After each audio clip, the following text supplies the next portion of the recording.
Blessed are those who mourn, for they shall be comforted. Blessed are those who live and die in Christ, for they shall be granted eternal life.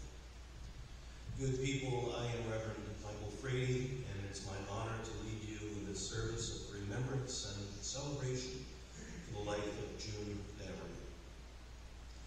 Our time together will allow us to extend our love and support to June's family and dear friends. We will read scripture, sing some of June's favorite hymns, and offer some remembrances of her life. We will praise God for the precious gift of June's life, and we will release her to God's eternal loving care. Good people, in times of joy and through periods of sadness, we will always proclaim that this is the day the Lord has made.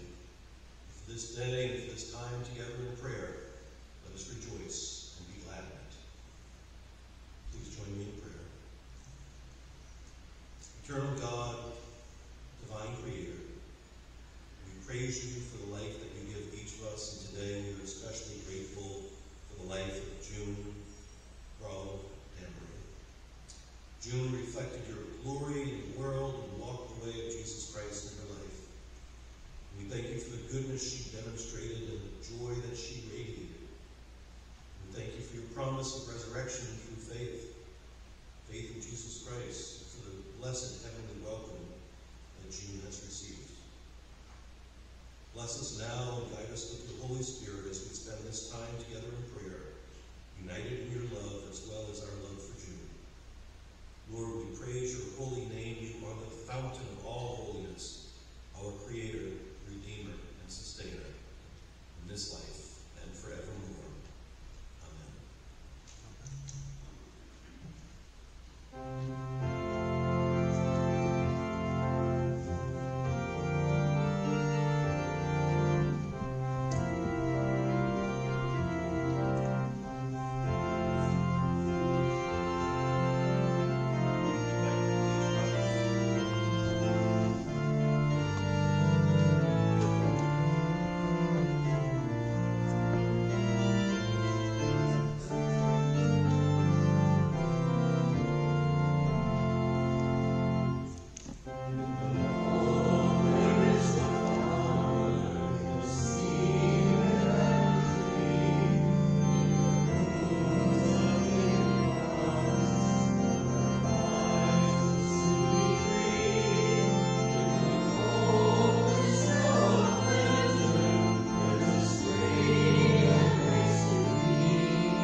After speaking with members of June's family, and after conversations with some of her friends here in the church, a theme emerged about June Danneray's life. She was filled with love and joy and hope and faith. So I turned to the Bible to find the scripture passage that best captured these virtues and found these words in the Apostle Paul's letter to the Romans. May the God of hope fill you with joy and peace as you trust in him, having faith in him, and may you overflow with hope by the power of the Holy Spirit. What a hopeful and joyful and abundant life of blessings June enjoyed. And what a blessing she was to everyone who knew her. I've heard her described as a ray of sunshine, loved by everyone she met. June Kroll was born in Cambridge, Mass., raised in Belmont and Concord, and graduated Concord High School, where she participated in a variety of school sports. She spent many childhood days playing and swimming and sunning at White's Pond in Concord. She graduated from Pierce Secretarial School in Boston. And shortly after graduation, June was introduced to the man who would become the love of her life, Tom Danneray. June and Tom were introduced by a family friend, Connie Hackman, who set them up on a supervised blind date. And the two hit it off, and in 1957 were married at the Concord Congregational Church. Their honeymoon in Peggy's Cove, Nova Scotia, was the start of their international travel adventures. Tom went to BU on a GI Bill after serving in the Army. He secured a job in purchasing for MIT Lincoln Laboratory. And June had several jobs over the years. She worked for Sears, counting money, and also as a server for Friendly's restaurant. June's senior administrative positions were at Deaconess Nursing Home and Carlton Willard Village. June was a wonderful mother to David and Susan and Mark. She kept the kids in line and also kept them active in sports and activities and, of course, their studies. June managed the household finances and was always busy with crafts and sewing, oil paintings. And I read that all who knew her remember June's hand-designed Christmas cards. She loved crafts and ceramic painting and making braided rugs. She was a busy person. She did 100% of the cooking at home. I'm told she was a good cook and made simple, wholesome dishes. I'm also told that she liked to experiment in the kitchen, which is part of her creative nature. After retirement in 1988, June and Tom moved to Mattapoisett. And they became very involved in this church, serving for several years, involved in all the church activities. June was a deacon and also served on the visiting committee. And she worked at Friday night dinners for the community. Mattapoisett Congregational Church was June's community. And June and her dear friend Liz Field solidified this church's tradition of making felt doves to give children at their baptisms. And each dove has the child's name and date of birth. And every year at Christmas, people bring their doves in to hang on the Christmas tree here in the sanctuary. And that tradition will continue to live on. June and Liz were part of a group of close friends, which also included Jean Jackson and Pauline Phipps and Penny Hillard. In addition to her church community and this close-knit group of friends, June also had the broader community in her heart. She loved Mattapoisett. I'm told told, June was an outgoing woman who talked to strangers all the time, and sometimes the family wondered, is she going to be bringing them home for dinner? June dearly loved her grandchildren, Benjamin and Thomas and Kristen. And she and Tom would regularly be asked to look after them, even as toddlers, to allow their parents time to go out alone or to address some pressing need. And as the kids grew into adulthood, June would frequently voice her pride and delight over their every achievement. She was a very loving woman, I'm told. A woman who was fond of other people. She enjoyed nature, and she walked several times a day, even into the later years of her life. She had an adventuresome spirit, loved traveling to experience other cultures.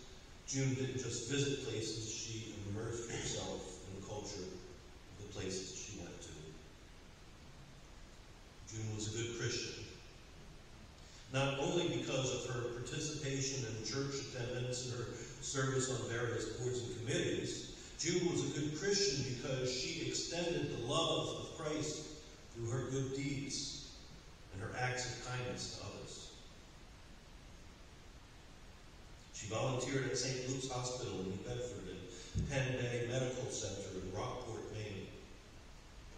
She provided rides to townspeople for medical appointments. She also volunteered at the Rockland Breakwater and Owl's Head lighthouses. She was a giver and a doer, and she was selfless in helping others. Our scripture passage gives the instruction that each of us should please our neighbors for their good, to build them up. June was committed to building up others. She demonstrated how to let the light of Christ shine through her life. June Demery had a zest for life, and this made her an absolute pleasure to be with. She will be missed. And her spirit lives on, and glimpses of her smile and her kind actions can be seen in her children and her grandchildren, and in the memories of dear friends who shared wonderful adventures in this journey through life with her. June will be remembered and will always be loved. May God bless her soul.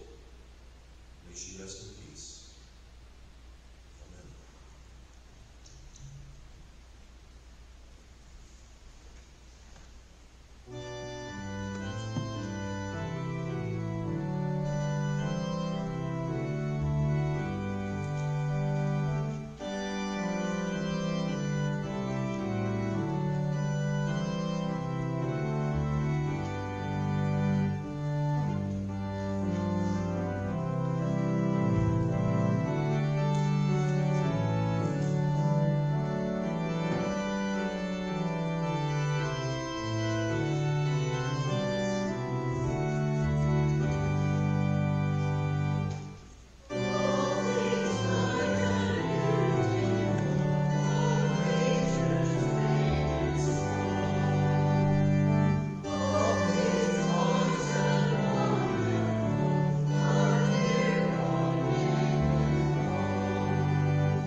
artist, a seamstress, a knitter, a baker, and a master of needlepoint.